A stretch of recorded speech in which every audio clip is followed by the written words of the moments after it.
feels, ikke? Og det er jo altså... Det er jo ikke bare sådan en lille butik at komme ind i, ikke? Så blev vi ringet op af Eko, kan jeg fortælle dig. Hvis vi kunne hjælpe dem med at lave en butik i København. Jeg vil ikke lige sige, at vi skulle starte dagen efter, så dagen efter igen. Og den skulle være færdig i løbet af et øjeblik. Vi har ikke været over at kigge på det eller noget som helst. Vi sagde bare ja til, det vil vi gerne.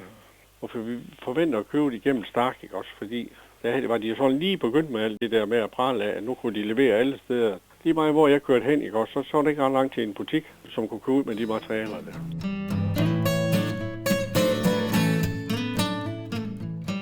Så kørte der 2 svende her hjemme fra mig her meget tidligere om morgenen mellem 4 og 5. Og så havde de så fået besked på, at de skulle måle op, hvad de skulle bruge af materialer. Det skulle de ringe hjem til os og sige, hvad de skulle bruge til. Når de var færdige med det, så skulle de brække noget ned. Kvarter efter 20 minutter, så har de ringet hjem og sagt, jamen vi skal bruge så mange gifler, vi skal bruge så meget af det der og det der. Det går vi så videre med op til vores trællerstand her, var det.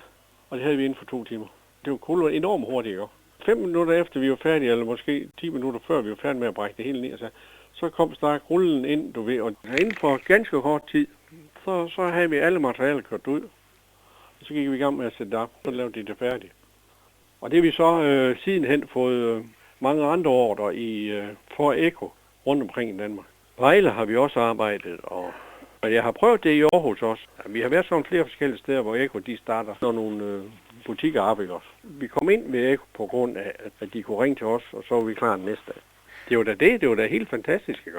Her blev der heller ikke spurgt om, hvad det koster og sådan noget. Det skulle bare fungere, ikke? Jeg handler ved Stark. Altså, vi har kendt det firma. Jeg har handlet med det Stark til 33 år.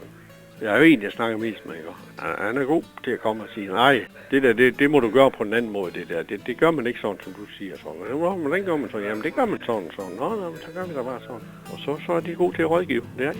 De er meget professionelle.